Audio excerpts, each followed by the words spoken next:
There is a silent attack happening against you right now. Carl Jung discovered something most people will never realize. Your sexual desire is not really yours.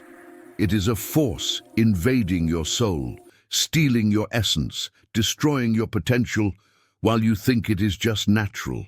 This is not an ordinary battle. It is the oldest war of humanity, fought in the invisible depths of your psyche. Every impulse you feel is not just biology or hormones. It is a final test of your soul. And the frightening truth is, you are being drained of vital energy, creative force and purpose without even noticing. Jung revealed that there is something working against you, using what seems most innocent as a weapon.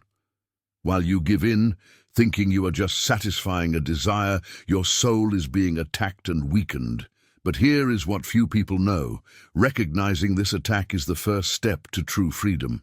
Are you ready to see the truth? Prepare yourself, because what comes next can change everything. Something inside you knows this feeling well. That sudden rush of heat through your body, that magnetic pull toward images, thoughts, or fantasies that seem to appear from nowhere. You might think this is just who you are, just your nature expressing itself. But Jung spent decades studying the human mind and discovered something that will shake you to your core. What you experience as desire is actually a carefully designed trap set specifically for your soul. Think about the timing. When does this urge hit you hardest? Is it when you are about to start something important? When you finally decided to change your life? When you are on the edge of a breakthrough? This is not coincidence. This is strategy. There is an intelligence behind this attack, and it knows exactly when you are most vulnerable. Your soul has a purpose. Deep within you exists a blueprint for greatness, a specific mission that only you can fulfill. But to accomplish this mission, you need energy. Not just physical energy, but the kind of vital force that Jung called libido. This is your creative power, your drive, your very life essence. And here is where the trap becomes clear. Every time that sexual impulse takes over, it is not just asking for a moment of pleasure. It is demanding the exact same energy your soul needs to complete its mission. The mechanism works like this. You feel the desire rising. It feels urgent, almost painful to resist. Your mind creates 100 justifications. Just this once. You deserve it. It is healthy and natural. Everyone does it. These thoughts feel like they come from you, but Jung discovered they come from something he called the shadow. This is the part of your psyche that opposes your growth, that wants to keep you small, safe, and powerless. When you give in to the impulse, something invisible happens. That energy that was building inside you, that creative fire that could have been channeled into your work, your relationships, your purpose, gets released and scattered. You feel empty afterward, do you not? Tired, maybe even ashamed. That emptiness is not just emotional. It is the actual depletion of your vital force. But the trap goes even deeper. After you release this energy, your soul becomes quieter. That inner voice that was pushing you toward greatness, that was making you uncomfortable with mediocrity, suddenly becomes easier to ignore. You feel calm, almost sedated. The urgency to change your life diminishes. You tell yourself you will start tomorrow, next week, next month. And the cycle continues. Jung understood that sexual energy is the most powerful force in human existence. It literally creates life. But this same energy, when properly directed, can create anything: art, business, innovation, spiritual awakening. Every great achievement in human history came from someone who learned to redirect this force. The trap is designed to prevent this redirection. It wants you to waste this power on temporary pleasure instead of permanent transformation. Look at your life right now. How many times have you felt inspired to create something, to build something, to become someone greater, only to have that inspiration fade after giving in to sexual impulse?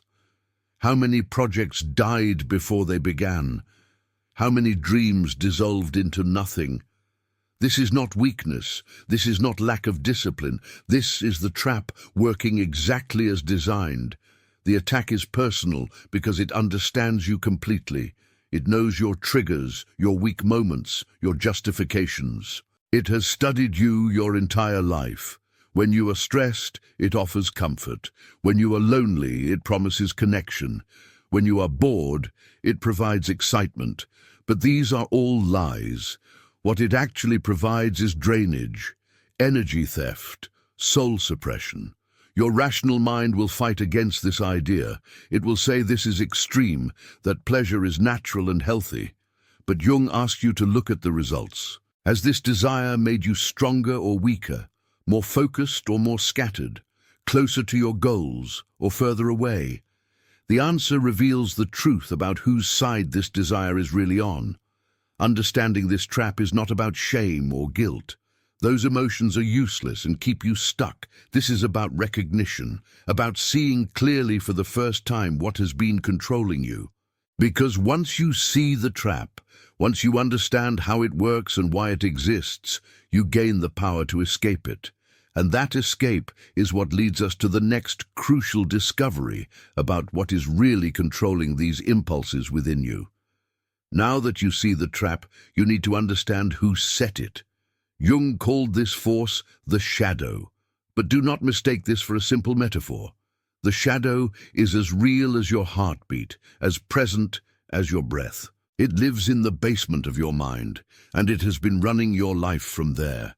Every thought you have dismissed as wrong, every feeling you judged as bad, every urge you tried to ignore, they did not disappear.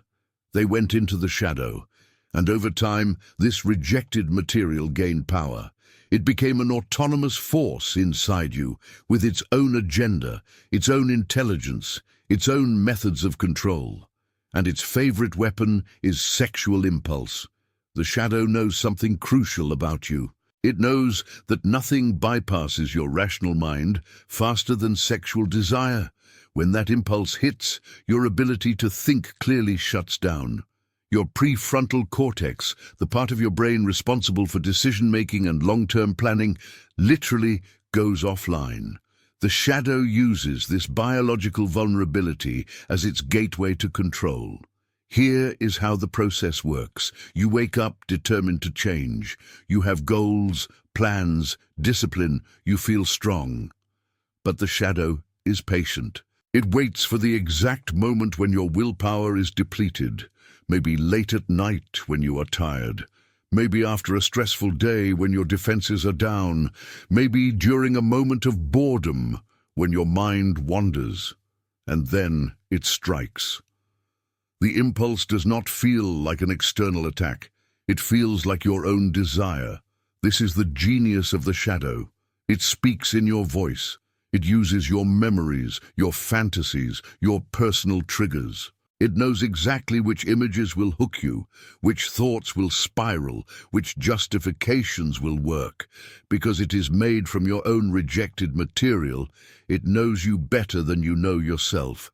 But understanding the shadow reveals something liberating. These impulses are not moral failures. They are not proof that you are broken or weak. They are simply the shadow doing what it does. And once you stop identifying with these impulses, once you recognize them as the shadow rather than as you, everything changes. Jung discovered that the shadow grows stronger in darkness. When you hide your impulses, when you pretend they do not exist, when you fight them with shame and secrecy, you feed the shadow. It thrives on your denial. But when you bring these impulses into the light of awareness, when you observe them without judgment, the shadow begins to lose its power. This is not about suppression. Suppression is what created the shadow in the first place. This is about integration, about recognizing that yes, this sexual energy exists within you, but you are not its slave. You are the consciousness that observes it. And consciousness has choice. The shadow wants you to believe you are powerless. That is its primary message. You cannot resist. You will always fail. Why even try? But this is a lie designed to maintain control. The truth is that every time you observe the impulse without acting on it, you reclaim power. Every time you choose differently, you weaken the shadow's grip. Pay attention to the pattern. The shadow attacks when you are on the verge of growth, when you are about to level up in your career, your relationships, your spiritual development. It creates maximum temptation at minimum resistance, because it knows that if you push through this moment, if you use this energy for creation instead of release, you will become someone it can no longer control. The shadow also uses comparison as a weapon. It shows you others who seem to handle sexuality effortlessly. It makes you feel abnormal for struggling. But here is what Jung understood. Everyone has a shadow. Everyone faces this battle. The difference is that most people lost without even knowing they were fighting. They gave up their power so long ago that they do not remember they ever had it. Your shadow is not your enemy. It is the misunderstood part of yourself that needs integration. But integration does not mean indulgence. It means understanding. It means recognizing that this energy wants expression, but you get to decide the form, channel it into creation rather than consumption, transform it into drive rather than distraction. This is how you reclaim sovereignty over your own impulses. The moment you stop running from your shadow, the moment you turn and face it with clear awareness, something remarkable happens. The compulsive quality disappears. The desperation fades. What remains is pure energy, waiting for your direction. And this energy, when properly understood and directed, becomes the fuel for the transformation we are about to explore. Because recognizing what you have been losing is the first step to reclaiming it. Furthermore, if you want to delve even deeper and integrate your shadows and lights, check out the Sim Method ebook. It's a concise guide that can help you unlock your inner power in just 5 minutes a day. The link is in the first pinned comment below. There is a reason you feel tired all the time, a reason why your motivation disappears, a reason why that fire you once had for life seems to dim a little more each day. You are leaking energy, and the leak is so normalized that you do not even notice it happening anymore. Jung studied ancient traditions, mystical teachings, and alchemical texts. What he found in all of them was the same core principle. Human beings contain a finite amount of vital energy, and how we use this energy determines everything about our lives. The ancient Chinese called it qi. The Indians called it prana. Jung called it libido, but he meant something far beyond sexual desire. He meant the fundamental life force that animates your entire existence. This energy is your most valuable resource, more valuable than time, more valuable than money, more valuable than any external possession. Because this energy is what allows you to think clearly, act decisively, create powerfully, and connect authentically. Without it, you are just going through the motions, a shell of who you could be. Every time you give in to sexual impulse, you are making a transaction. You are trading this vital energy for a few moments of sensation, but the exchange rate is catastrophic. What you give up in those moments would take days or even weeks to fully regenerate. And most people are making this transaction so frequently that they never have a chance to fill their reserves. Think about how you feel immediately after releasing sexually. The clarity you had moments before vanishes. The motivation that was driving you evaporates. The creative ideas that were flowing suddenly stop. This is not psychological. This is energetic. You just drained your battery and now you are running on empty. But the physical release is only part of the loss. What most people do not understand is that the mental and emotional energy spent before the physical act is even more depleting. The hours spent consumed by fantasy, the constant mental loops of sexual imagery, the emotional roller coaster of arousal and guilt. All of this burns vital energy at an alarming rate. Your brain consumes more energy than any other organ in your body. When you spend hours in sexual fantasy, you are forcing your brain to work overtime on something that produces nothing of value. That energy could have been used for problem solving, for creativity, for building your future. Instead, it gets burned up in mental loops that leave you exhausted and empty. Jung noticed something fascinating in his patients. Those who learned to conserve and redirect their sexual energy reported dramatic changes: better focus, more creativity, increased confidence, deeper connections with others, better physical health. This was not placebo. This was the natural result of having access to their full energy reserves instead of constantly operating in deficit. The body knows what is happening, even if the mind denies it. After sexual release, your body shifts into recovery mode. Hormones flood your system to help you rest and repair. Your nervous system moves from activation to shutdown. This is why you feel that wave of tiredness, that desire to sleep or zone out. Your body is desperately trying to regenerate what was lost. But in modern life, most people do not give themselves time to recover. They deplete themselves at night and then force themselves to perform the next day. Work demands focus. Relationships require presence. Goals need energy. But the tank is empty, so they reach for stimulants. Coffee, sugar, stress hormones, anything to create artificial energy. And this creates a vicious cycle of depletion and artificial stimulation that destroys health over time. The tragedy is that this energy loss is completely invisible to most people. They feel tired, unfocused, unmotivated, but they blame everything else: their job, their relationships, their circumstances. They never connect the dots to their sexual habits because society has trained them to see these habits as separate from the rest of life. But Jung knew better. Everything is connected. The energy you waste in one area is energy you cannot use in another. Here is the truth that changes everything. You are not meant to live in constant depletion. You are designed to operate from a place of overflow, of abundance, of power. But overflow is impossible when you are constantly draining the source. Imagine trying to fill a bathtub with the drain open. No matter how much water you pour in, the tub never fills. This is your current situation. You are working hard, trying to improve, pouring effort into your life, but the drain is open and everything leaks out. The vital energy you lose through sexual release is the same energy that could transform your entire life.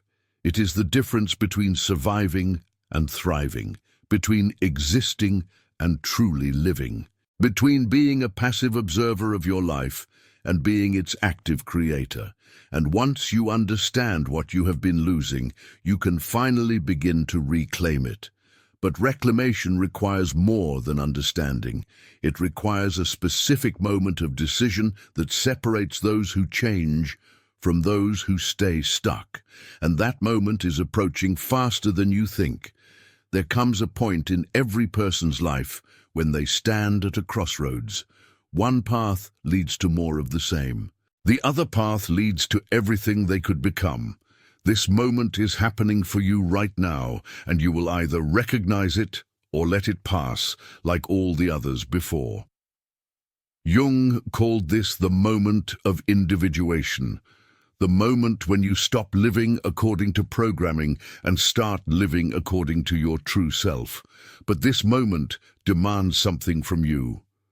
It demands that you face the hardest truth about your life. You have been choosing comfort over growth, pleasure over purpose, release over retention. And these choices have cost you everything. The moment of transformation is not gentle. It is not easy. It comes with a burning realization that you have wasted years of your life, years you can never get back, chasing sensations that left you empty.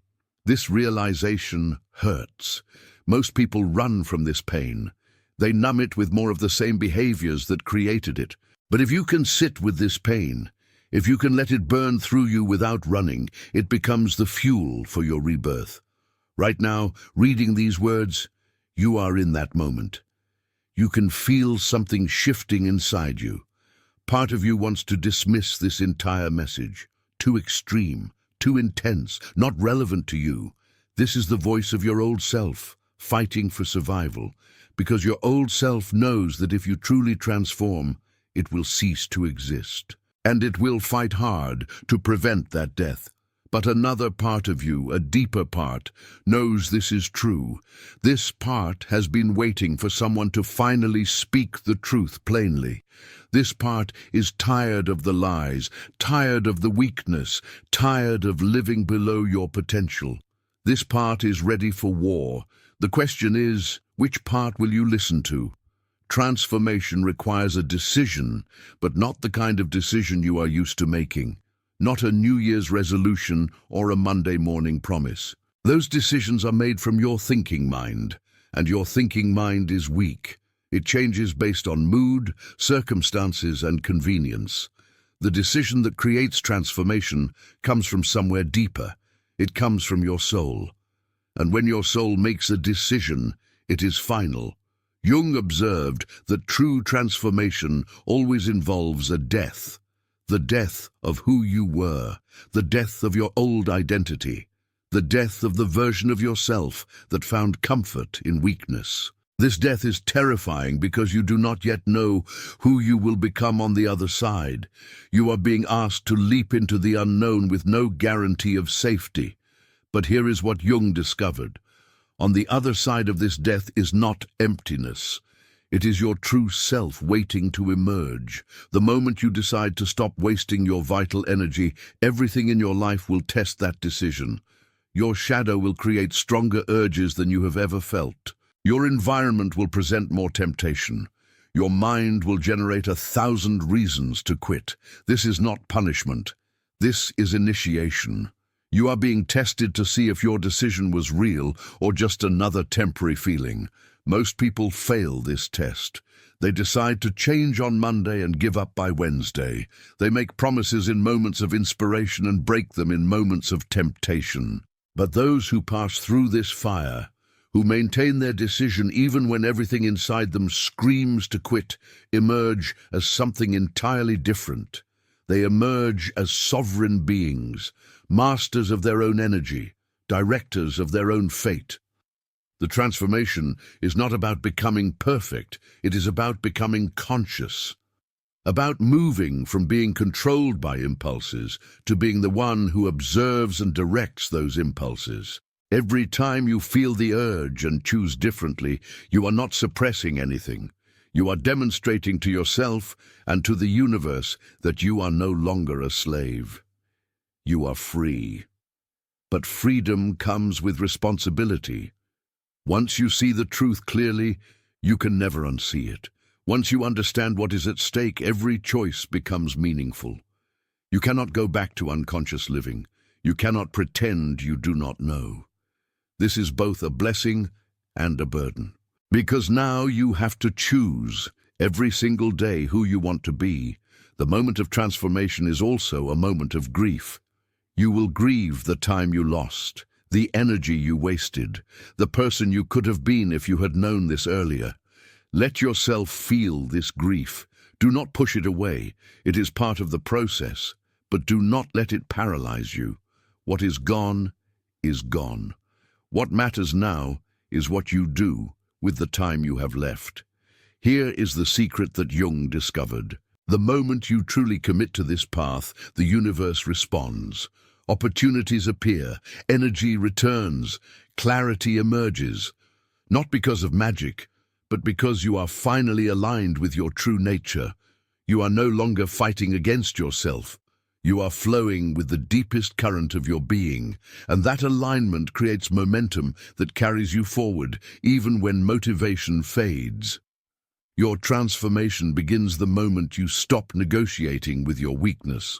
The moment you stop making exceptions, the moment you say with every fiber of your being, I'm done with the old way. That moment is available to you right now, not tomorrow, not after you prepare, right now. And on the other side of that moment is a level of power and freedom you have only glimpsed in your highest moments. But accessing that power requires you to finally master the very force that has been controlling you. And that mastery is simpler than you think, though not easier. The energy that has been controlling you is the same energy that will liberate you. This is the paradox Jung understood deeply. Sexual energy is not your enemy. It is your greatest ally, but only when you learn to direct it instead of being directed by it. Think of this energy as fire. Fire can burn down your house, or it can warm your home and cook your food. The fire itself is neutral. Everything depends on how you contain it and direct it. Right now, this fire is burning wild inside you, consuming everything in its path. Your task is not to extinguish it, but to build a proper furnace for it. The ancient alchemists understood this. They spoke of transforming base metals into gold, but they were not talking about physical metals. They were talking about transforming base impulses into elevated consciousness. Sexual energy is the base metal. Your transformed self is the gold. And the process of transformation is what Jung called individuation. Mastery begins with awareness. You cannot direct what you cannot see. Start paying attention to when the impulses arise. Not just the obvious moments, but the subtle ones. The slight agitation you feel when you are bored. The restlessness that appears when you should be working. The way your mind drifts towards sexual thoughts when you are avoiding something difficult. These are all forms of the same energy-seeking release. Once you can observe these patterns without immediately reacting to them, you gain space. And in that space between impulse and action, you find your power. This is where mastery lives. Not in never feeling the urge, but in feeling it and choosing consciously what to do with it. The energy wants to move. That is its nature. When you feel sexual impulse, you are feeling raw creative power looking for an outlet. The mistake most people make is giving it the easiest outlet, the path of least resistance. But easy outlets create weak results. They dissipate the energy instead of directing it. What you need are challenging outlets that transform the energy into something greater. When you feel the impulse rising, you have a choice. You can release it in the usual way and feel depleted for days. Or you can redirect it into creation, into your work, into your training, into your art, into solving the problems in front of you. This is not suppression. This is transmutation. You are taking the same energy and choosing a different channel for it. Your body will resist this at first. It is programmed for release. It will create physical tension, mental obsession, emotional urgency. This is the fire burning hot. But if you can breathe through it, if you can sit with the intensity without giving in, something remarkable happens. The energy stops pushing outward and starts moving upward. It begins to fuel your brain instead of your base urges. Ancient practices understood this.